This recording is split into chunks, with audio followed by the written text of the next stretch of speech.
Les super-héros sont sur France Bleu. Les super-héros sur France Bleu. Et Philippe, on découvre avec vous aujourd'hui un auteur hérolté.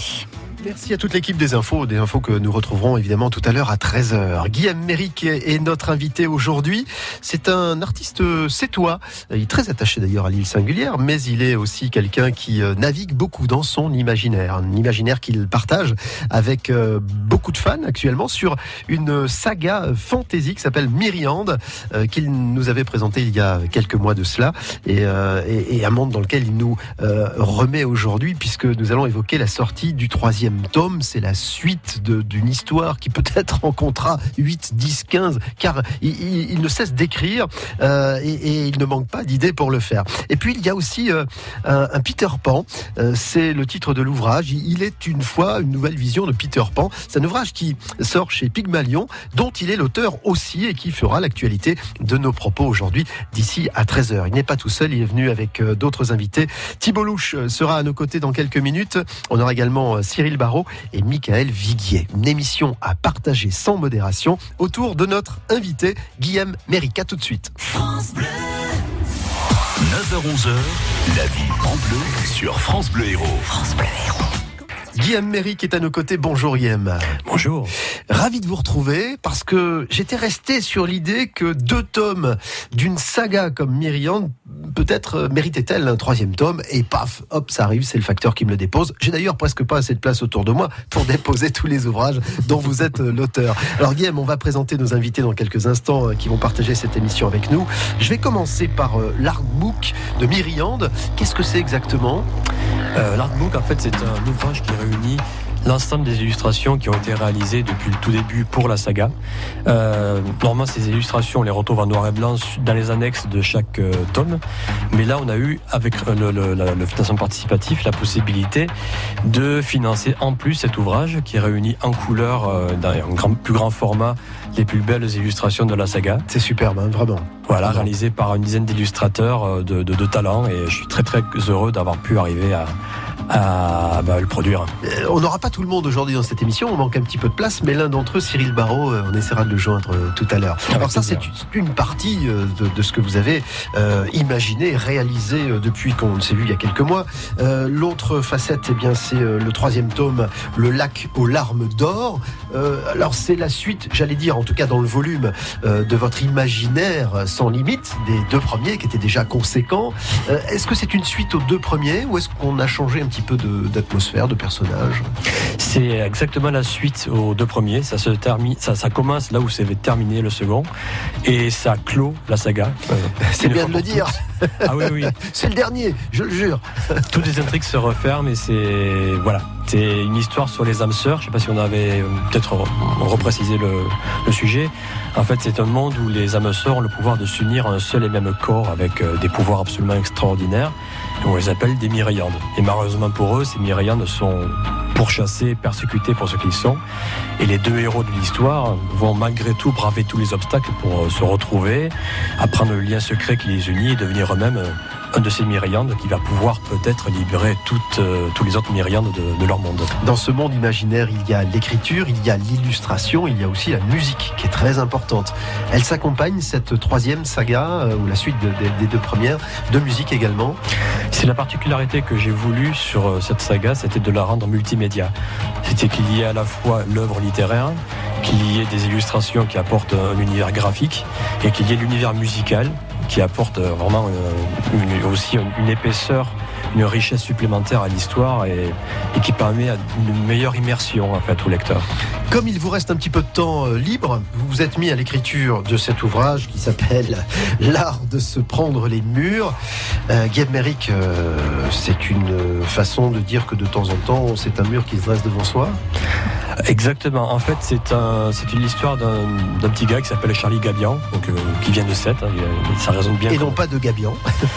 Ouais, déjà le Gabian, c'est un peu c'est le goéland, quoi. Bien sûr. Mais Gabian, c'est aussi le nom d'un village de l'Hérault. Ah, d'accord. C'est pour ça. Allez, je m'apprends encore aussi.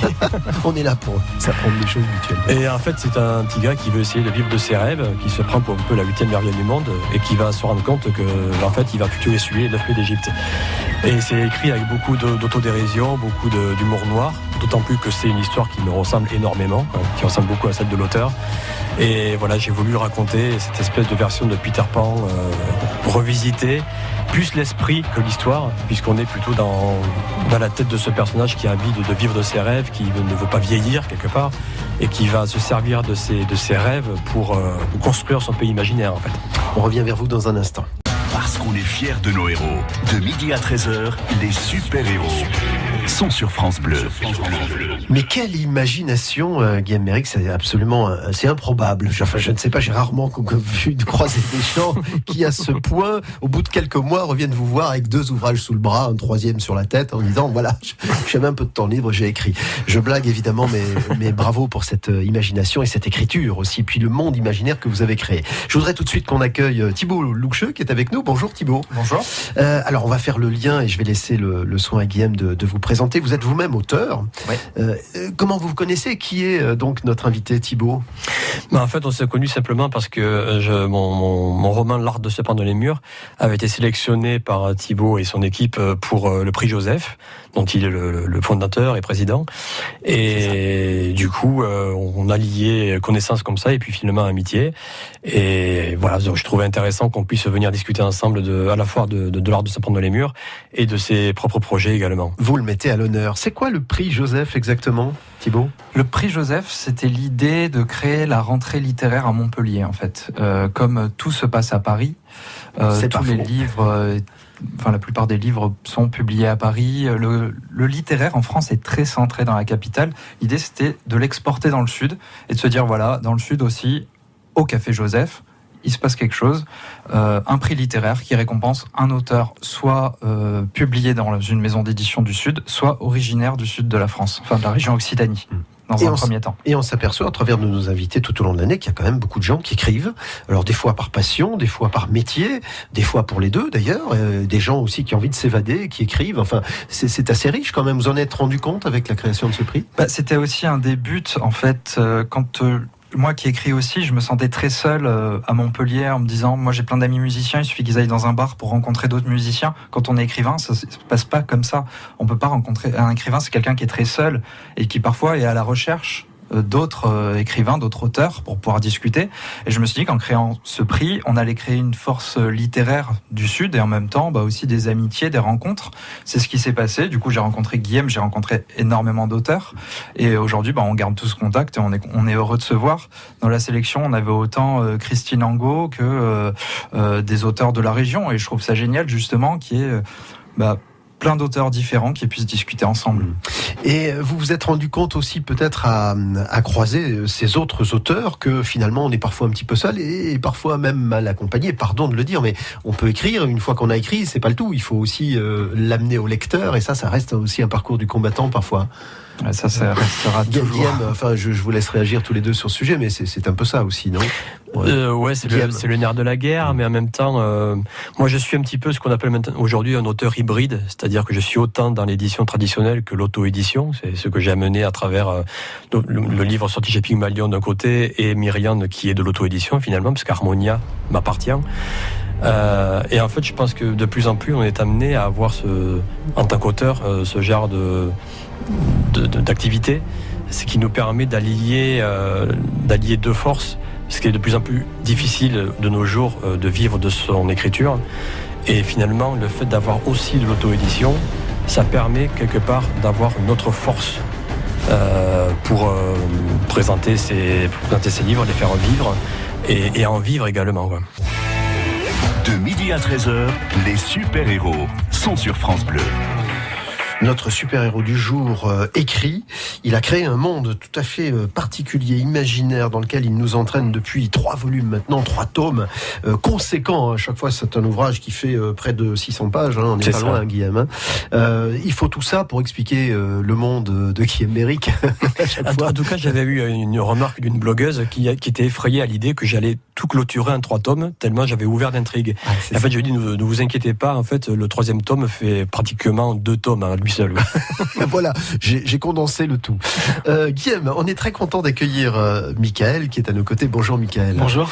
Je ne sais pas si vous avez envie un jour de revêtir l'un des rôles des personnages de la saga Myriande, mais racontez-nous le rapport qu'il y a entre vous. Guillaume, est-ce qu'on peut présenter Michael rapidement ? Michael, c'est un ami presque d'enfance, on va dire d'adolescence. On s'est connus il y a très longtemps. C'est toi aussi, vous êtes du côté de cette Ballarue-Clément. Ah, Ballarue. Ah bah oui, c'est pas loin. Oui, Donc non. vous n'êtes pas de Frontignan, il n'y a pas Non. de rivalité. Non, Non, pas aucune, ventre bleu. aucune rivalité. Non, Michael est comédien. Je l'ai connu justement en tant que comédien et je l'avais trouvé absolument talentueux et qui sortait du lot en fait par rapport déjà aux étudiants avec lesquels il travaillait à l'époque. Et avec le temps, on est vraiment devenus des amis et il a participé en fait un petit peu à l'élaboration du projet de pré-production sur le projet cinéma de Myriande. Parce que l'idée, c'est d'en faire un film ? Parce qu'il y avait eu des velléités, on va dire, pour en faire un film. Et disons qu'il correspondait bien à un des personnages qui est un des préférés d'ailleurs de pas mal de lecteurs sur la saga, qui s'appelle le Farf, qui est un personnage un peu spécial, qui vit un peu comme Benjamin Button, qui naît vieux et qui, au fur et à mesure de sa vie, rajeunit. Alors, pardon de faire le rapprochement, mais pour ceux qui ne connaissent pas la saga Myriande, on est un peu dans l'univers de le Seigneur des Anneaux. Hein. Voilà. Enfin, si on peut... Entre le Seigneur des Anneaux et le Trône de Fer, on va dire. Voilà, on part dans des trucs complètement délirants parfois, mais aussi très très fouillés. Alors, dites-moi, Michael, vous avez inspiré l'un des personnages ou c'est un des personnages qui vous inspire ? Je sais pas ce qui se passe dans la tête de cet homme. Le comédien entre en scène. Non, mais il arrive un jour avec une idée comme ça, il me dit je vais faire un livre sur ça. Et là on se dit mais pourquoi, enfin qu'est-ce qui se passe dans sa tête, c'est quoi cette histoire d'âme sœur, enfin et puis il nous demande des photos, des choses comme ça. Il nous dit parce que j'aimerais avoir des photos pour travailler sur les gens, pour les personnages, tout ça. Et je lui ai donné une photo de moi, un portrait, un en pied et un portrait, je crois. C'est ça. Parce qu'il voulait se servir il me dit c'est plus facile pour moi d'écrire si j'ai la photo de quelqu'un devant moi. Et moi, bonne poire, je l'ai fait. Et je me suis retrouvé croqué dans un de ces personnages. Mais ravi d'être croqué. Mais ravi d'être croqué, non mais bien sûr. Parce bien sûr. qu'après vous découvrez, Parce qu'après je découvre son imaginaire. ma propre histoire. Ouais. Enfin, il faut la C'est pas reconnaître. vraiment moi, mais ouais, c'est ça. Ouais. Non mais c'est rigolo de se voir dessiner. Évidemment, quand je vois moi le dessin, je reconnais la photo que je lui ai donnée, donc ça me fait beaucoup sourire. Mais je reste admiratif quand même de son travail parce que waouh. Vous travaillez comment, Guillaume, d'ailleurs ? Alors là, inspiration d'une photo que vous avez demandé à un ami, etc. Ce qui est un peu plus que la photo, quand Ouais. on a Mickey, c'est Ouais. aussi toute une personnalité en fait qui quelque part ressort un petit peu dans le personnage.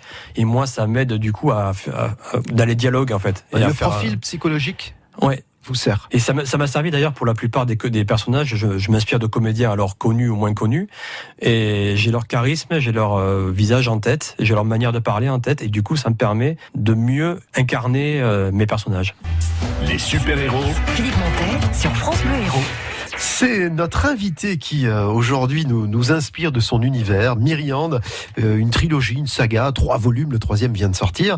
Et parmi les illustrateurs, parce qu'il y en a pratiquement une dizaine qui ont travaillé sur l'ensemble de l'œuvre, eh bien nous avons Cyril Barraud, qui est l'un d'entre eux. Bonjour Cyril. Bonjour. Merci beaucoup de passer quelques instants à nos côtés. Où est-ce que vous êtes là ? On vous entend loin. Dans les Ardennes. Ah bah à c'est pour ça. Charleville-Mézières, pour être précis. Mais vous avez l'électricité là-bas quand même ? Non, je blague. Internet, on a tout ce qu'il faut. Bon, un petit coucou des Ardennes grâce à Cyril qui est avec nous dans cette émission. Alors d'abord, je vais laisser le soin à Guillaume de vous présenter. C'est l'un des illustrateurs qui a travaillé sur cette saga. Voilà, c'est pas le premier qui est arrivé, mais en tout cas, il est arrivé sur le second tome. On en avait parlé déjà il y a un moment via Facebook, et je lui avais dit, j'aimerais beaucoup travailler avec toi parce que j'adorais son univers graphique. Je trouvais qu'il correspondait vraiment à mon univers. Et puis, il s'est trouvé qu'on a démarré la campagne pour Myriande, et que sur le tome 2, je dis, écoute, tu pourrais peut-être signer la couverture. C'est le moment. Alors Cyril, vous, c'est votre métier ? Vous êtes illustrateur professionnel ? Ouais, c'est ça. Dans quel univers vous évoluez en général ? C'est plutôt celui qui rattrape celui de Guillaume ? Oui, c'est assez voisin, c'est l'heroic fantasy, tout ce qui est légende, féerie, tout ça. Donc oui, effectivement, on est pas loin l'un de l'autre. Pas sur la même, sur le même principe. Lui il écrit, moi je vois ce qu'il écrit en fait. Voilà. Oui, j'allais vous demander justement comment vous avez travaillé tous les deux, parce que quand on travaille pour soi, on a une méthode, une formule, on s'inspire, mais quand on travaille avec quelqu'un, ça veut dire quoi? Qu'il vous fait un cahier des charges pour que vous rentriez dans l'histoire, ou vous avez un peu carte blanche? Non, il y en a un peu des deux. Bon, déjà il m'a envoyé un extrait du passage à illustrer, un extrait du livre. Donc pour le premier c'était Le Gardien de l'Après-Monde par exemple. Pour faire la couverture, il m'a envoyé l'extrait du livre où il parlait justement de ce qu'il voulait voir sur la couverture. Et puis il me laissait carte blanche pour pas mal de choses quand même. Donc il y avait une assez grande liberté. Je pouvais lui proposer un peu ce que je voulais tant que ça correspondait à ce qu'il avait décrit. Et comme c'était assez bien, même très bien décrit, il n'y avait pas de difficulté quoi. Le courant est passé assez rapidement. On peut dire que du premier trait, vous étiez vraiment entré dans cette saga via vos dessins, vos illustrations? Oui, enfin j'étais pas sûr au début évidemment parce que c'était la première fois que je travaillais avec lui, je savais pas si ça allait exactement correspondre à ce qu'il voulait, mais en fin de compte, je lui ai fait une esquisse, je lui ai envoyé quelques croquis et puis oui, on voyait bien qu'on était sur la même longueur d'onde quoi, donc oui ça a été assez facile à partir de là. Oui, non, je lui donne vraiment un extrait et comme le disait Cyril, après lui il a carte blanche pour s'en inspirer et lui il a un univers qui peut être un peu plus féerique que le mien, moi qui est plus dans la fantasy, mais pour le coup ça illustrait vraiment l'esprit, parce qu'on parle quand même d'âme sœur, on parle donc de quelque chose d'un petit peu spirituel et magique, et pour le coup il correspondait totalement à ce que je voulais, et c'est pour ça que je l'ai fait travailler sur le tome 3 pour la couverture du tome 3 également, et d'autres illustrations aussi à l'intérieur. Alors juste avant de vous laisser Cyril Barraud, il y a un troisième élément qui est important dans cette belle histoire, dans cette saga, c'est la musique. Elle intervient à quel moment? Est-ce qu'elle vous a inspiré ou est-ce qu'elle n'était pas encore écrite cette musique? Ah, alors là c'est spécial, ça c'est pour la couverture du tome 3, c'est pour la dernière couverture, donc le lac aux larmes d'or. Là, pareil, Guylaine m'avait envoyé un extrait de ce que je devais illustrer. J'avais déjà l'image, les idées, tout ça. C'était très bien décrit. En plus, il y avait de l'émotion dedans, donc ça aide. Mais la cerise sur le gâteau, c'est qu'il m'a aussi envoyé un extrait de la musique de Christophe Houssin, qu'il écrivait à ce moment-là. Alors, elle n'était pas totalement finie, mais franchement, bon, je suis pas un expert, ça ne s'entend pas. La musique était sublime, donc je me la suis passée en boucle pendant tout le temps où j'ai fait l'illustration, pour être bien plongé dans l'atmosphère qu'il devait y avoir, quoi. Ouais. Donc, c'était parfait à ce moment-là. Vous le saviez, Guillaume, qu'il écoutait la musique en créant finalement ces traits? Disons que c'était l'occasion. Je lui avais dit que le compositeur avait déjà composé la musique qui correspondait à ce moment, donc évidemment il s'en est emparé. Ouais. C'est génial d'avoir tout, c'est-à-dire le texte, l'imaginaire par le dessin, l'illustration, puis la musique qui accompagne. Voilà. Après il manque plus qu'à faire un film en fait. Voilà. Et alors quand le film? Non, ça c'est une autre question. Bon, Cyril Barraud, on vous laisse dans les Ardennes, je l'espère, avec un temps de saison. On vous envoie un peu de soleil de Montpellier. Merci beaucoup d'avoir participé à cette émission. À bientôt. De midi à 13h, les super-héros sont sur France Bleu. Vous l'avez compris, Guillaume Méric a signé le 3e tome de Myriande, le lac aux larmes d'or, dont nous avons très largement parlé depuis le début de cette émission, mais il a fait encore plus puisqu'il a écrit L'art de se prendre les murs, une nouvelle vision de Peter Pan sur une édition Pygmalion, aux éditions Pygmalion. Alors un mot déjà de ce qu'est cet ouvrage. On a expliqué tout à l'heure prendre les murs, se prendre les murs, etc. Que vouliez-vous faire, Guillaume, avec cet ouvrage? En fait, ce que je voulais faire, c'était raconter ma propre histoire. Pour être tout à fait honnête, puisque ça parle d'un personnage qui s'appelle Charlie Gabian, qu'on suit de sa naissance, de ses premiers cris jusqu'à l'âge adulte, et qui veut vivre absolument de ses rêves, qui au fur et à mesure de sa vie traverse plusieurs étapes où il veut donner vie à une passion, et régulièrement il se prend un mur, c'est d'où le titre, encore que le premier titre était Peter Pan dans ta gueule, qui était encore plus parlant, mais peut-être un petit peu trop fort pour des lecteurs, un peu vulgaire, un peu ça a peut-être un petit peu gêné l'éditeur, mais c'était vraiment l'esprit en fait. C'était pour moi se servir de ces aventures-là, de ces expériences, et avec le recul de les raconter avec beaucoup d'humour et d'autodérision, et de montrer que c'est difficile de se battre pour ses rêves, mais qu'au final on va peut-être trouver son pays imaginaire, mais pas forcément là où on pensait le trouver. Et quel est le regard de Thibaut et de Michael sur cet ouvrage? Allez Thibaut, jetez-vous à l'eau. C'est un livre que forcément j'ai aimé parce qu'il était dans la sélection du prix. C'est un livre qui est très personnel. On peut dire autobiographique, Guillaume? Non. On peut dire. Je pense que c'est de l'autofiction, oui. Même si ça en soi c'est pas le plus important, on sent qu'il y a quand même une touche personnelle qui est quand même fondamentale. C'est un livre qu'on a beaucoup aimé dans la sélection. Il n'a pas gagné, mais c'était un des très bons. Ce côté vraiment personnel a plu. Moi, ce que j'ai aimé, c'est le côté très contemporain aussi, le fait qu'on ait des possibilités, on nous laisse croire qu'on a des possibilités, mais au final, il y a toujours quelque chose pour vous rattraper, ce fameux mur, justement, qui est bien en fait la symbolique de l'auteur aujourd'hui. Je sais que tu as un combat aussi qu'on partage pas mal sur le fait de la considération des auteurs. Tout à fait. Voilà, donc nous, on nous met quand même pas mal de murs. Si ce n'est de bâtons dans les roues, des murs, c'est pire encore. Exactement, et j'ai trouvé donc ce livre très contemporain, et c'est ce qu'on recherchait pour le prix, et c'est ce qui me touche personnellement. C'est donc le sujet qui a retenu votre attention, à vous et l'ensemble du jury. Et l'écriture, le style d'écriture ? L'écriture était légère, c'est ce qu'on recherche aussi dans le prix, une écriture fluide. Rien à voir avec Myriande, du coup. Enfin, on est. C'est pas du tout écrit pareil. C'est pas du tout la même façon. J'ai pas lu la saga, mais celui-là, en tout cas, était très fluide, très agréable à lire. C'est ce qu'on recherche. On veut aussi donner envie de lire aux jeunes. Je pense que ce livre était totalement contemporain et parfait pour dans l'époque dans laquelle on vit. Donc c'était un des bons. On va demander à Michael, lui qui est comédien, s'il incarnerait volontiers votre personnage finalement au travers du livre, puisque c'est de vous dont il est question. On se retourne vers Michael dans un instant. De midi à 13h, les super-héros sont sur France Bleu. Ça aurait pu commencer par Il était une fois, mais Il est une fois. L'art de se prendre les murs. Guillaume Méric a signé cette nouvelle vision de Peter Pan, face à des murs qui se dressent assez fréquemment sur son passage. Vous nous le disiez, Guillaume, un peu autobiographique. En tout cas, il est question de votre propre expérience dans cet ouvrage. Alors, je me tourne vers le comédien qui a inspiré notamment l'un des personnages de la saga Myriande. Est-ce que c'est l'écriture qui vous convient, qui vous plaît ? Est-ce qu'elle vous inspirerait à jouer un rôle ? Moi, j'aimais beaucoup le titre initial, Peter Pan dans ta gueule.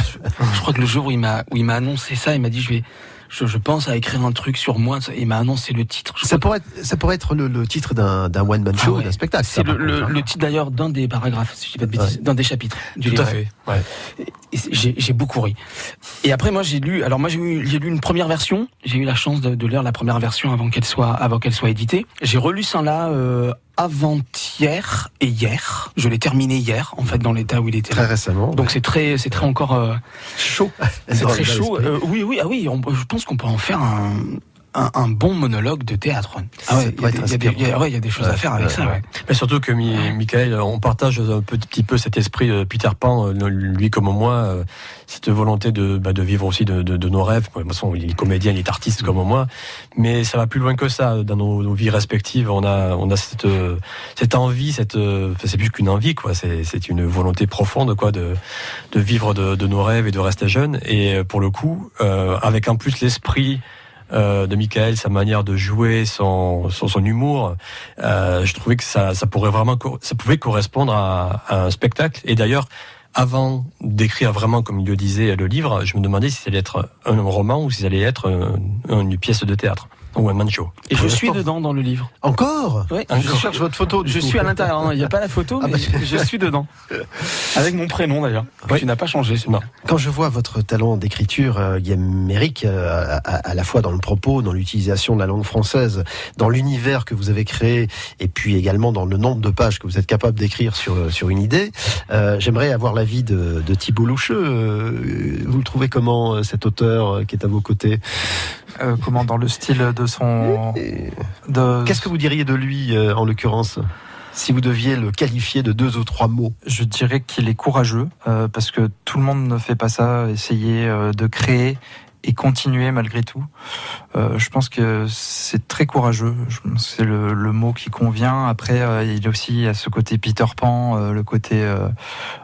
Chevalier blanc. Oui, c'est ça.